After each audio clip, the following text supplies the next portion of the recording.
Box to Box Media Network. Selamat datang di podcast pengembangan diri, eksklusif hanya di Spotify. Podcast ini akan bantu kamu untuk mengatasi kegalauan di usia muda, sukses di usia muda, dan yang pasti terus bertumbuh setiap harinya.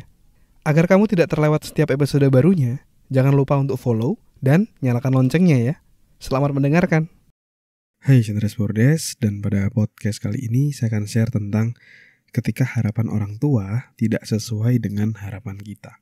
Ya, ini saya masuk ke pembahasan yang beberapa waktu lalu sempat masuk di salah satu episode saya, dan pertanyaan ini mungkin sempat berulang dari teman-teman ya. Jadi nggak cuma sekali aja munculnya, tapi beberapa kali. Jadi saya mau bahas ya, dan mungkin akan relate buat kamu yang saat ini memiliki perbedaan antara harapan dirimu dengan harapan orang tua ya. Nah, tapi sebelum itu saya mau ngajak kamu, buat kamu yang mau sukses dimanapun kamu berada, meskipun kamu di perantauan, kamu bisa join dalam free webinar saya, Success Anywhere. Ya, kamu akan belajar tentang, yang pertama tentang rahasia sukses anti gagal dengan ultimate success formula. Yang kedua, gimana cara biar kamu bisa memotivasi dirimu. Dan yang ketiga, gimana cara kamu membangun support system untuk dirimu. Kamu bisa join webinar tersebut secara gratis. Silakan klik link yang ada di deskripsi. Daftar sekarang karena slotnya terbatas, oke? Nah, yuk sekarang kita mari bahas tentang bagaimana jika keharapan kita itu berbeda dengan harapan orang tua kita, ya. Nah, kalau melihat dari diri saya sendiri, melihat bagaimana dinamika saya dan keluarga saya, terus terang waktu itu yang mengharapkan saya ke suatu hal itu lebih dominan di bapak saya. Di mana bapak saya itu sangat-sangat disiplin, sangat-sangat mendrive kamu harus kemana. Beliau sangat-sangat mengarahkan seperti itu. Dan harapannya sering tidak sesuai dengan saya kayak gitu.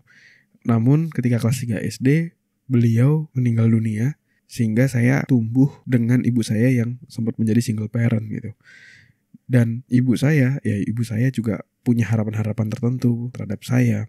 Tapi mostly tentang kehidupan, tentang pilihan hidup, ibu saya itu tipenya yang membebaskan saya.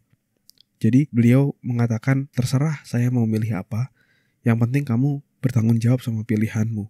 Terserah kamu mau kerja jadi apa, bebas. Itu kehidupan kamu boleh milih apapun.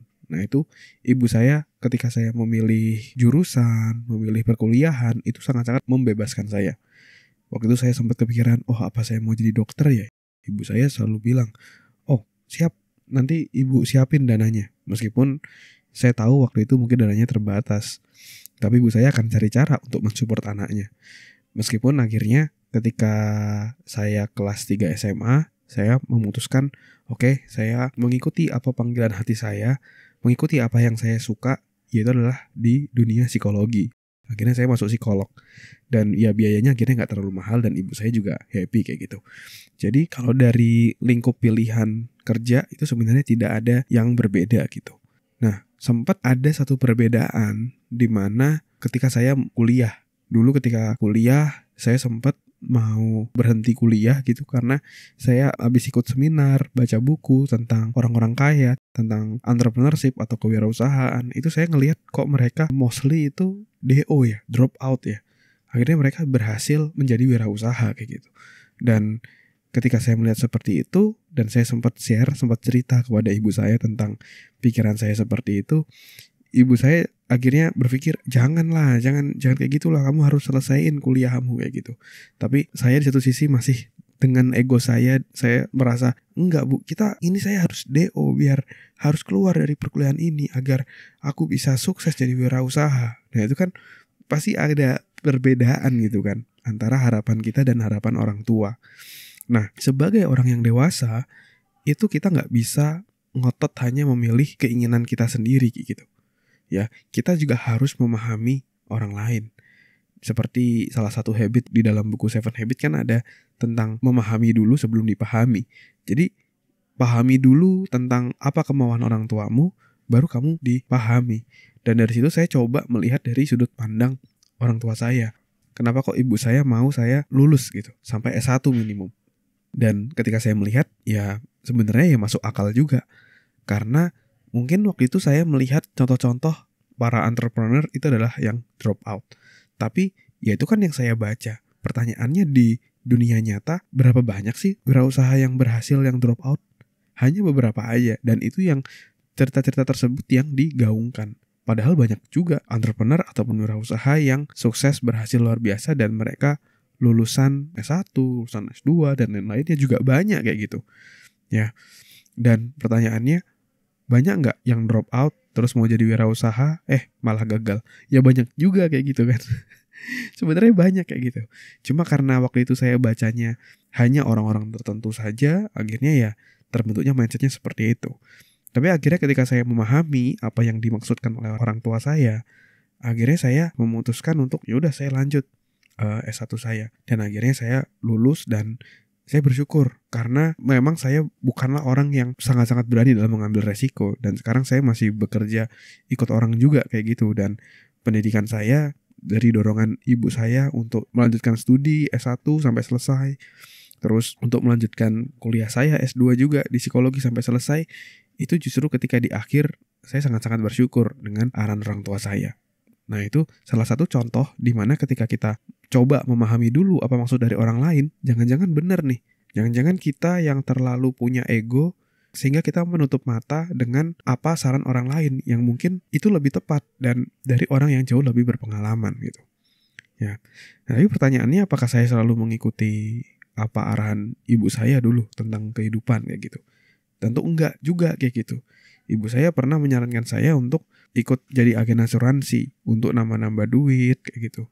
Tapi akhirnya saya ikut kelas asuransi, ikut namanya itu kalau nggak salah AAJI. Jadi kalau kita mau jadi agen asuransi itu ada tesnya dulu kayak gitu. Saya belajar, saya ikut dan saya lulus.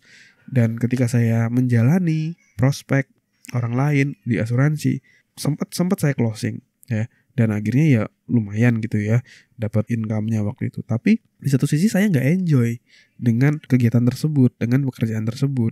Akhirnya ya saya sampaikan kepada ibu saya bahwa saya nggak enjoy nih di dunia asuransi, di dunia hal seperti ini bukan passion saya.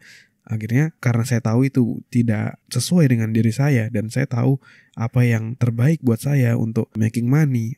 Akhirnya saya memutuskan tidak melanjutkan asuransi tersebut. Akhirnya saya ya fokus di pekerjaan sebagai SR dan juga di podcast ini karena saya suka sharing. Dan saya sangat bersyukur apa yang saya lakukan itu bisa menghasilkan. Jadi untuk bisa mengatasi hal-hal di mana perbedaan harapan antara kita dan orang lain, khususnya dari orang tua, kita harus memahami dulu sudut pandang mereka seperti apa. Kita juga harus tahu dulu diri kita seperti apa. Sehingga kita bisa membuat keputusan mana yang mau kita ambil. Ya. Dan juga seringkali keputusannya bukan berarti murni 100% keputusan orang tua atau 100% keputusan saya. Itu juga enggak.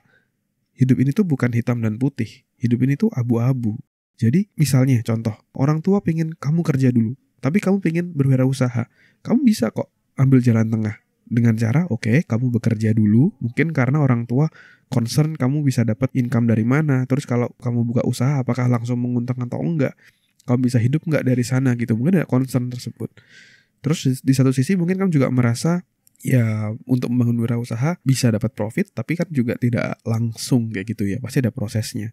Nah kenapa enggak kamu kerja dulu ya, sambil kamu punya side hustle tentang wirausaha.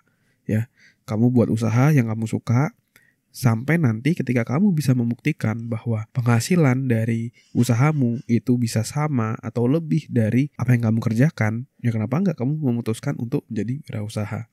Tapi untuk di awal, kenapa enggak kamu bisa mengambil dua hal itu dulu gitu untuk kamu lakukan. Jadi kuncinya adalah saling memahami ya.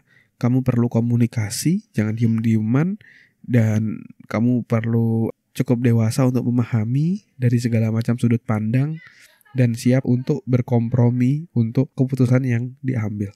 Ya, mungkin itu dari saya. Semoga menjawab dan juga semoga bermanfaat. Terima kasih sudah mendengarkan episode kali ini. Semoga bisa bermanfaat dan menginspirasi. Dan kalau kamu merasa bermanfaat, kamu bisa kasih rating bintang 5 di podcast ini. Supportmu sangat berarti untuk kami. Dan juga kamu juga bisa share podcast ini ke sahabatmu, teman-temanmu, pacarmu, gebetanmu, saudaramu, agar orang-orang di sekitarmu bisa jadi jauh lebih baik dan terus bertumbuh setiap harinya. Dan kamu bisa juga share di Instagram, di Instastory, silakan mention @andreasbordes, nanti saya akan repost. Dan buat kamu yang mau belajar bikin podcast, kamu bisa bikin podcastmu sendiri di Anchor.fm. Buat kamu yang mau belajar cara detailnya dari gimana menentukan tema podcast, gimana cara upload podcast di Anchor.fm, sampai gimana agar kamu bisa konsisten bikin podcast, kamu silakan cek konten eksklusifnya, tutorial yang sudah saya buat, silakan klik link yang ada di deskripsi. Terima kasih semuanya. Never stop learning because life never stop teaching.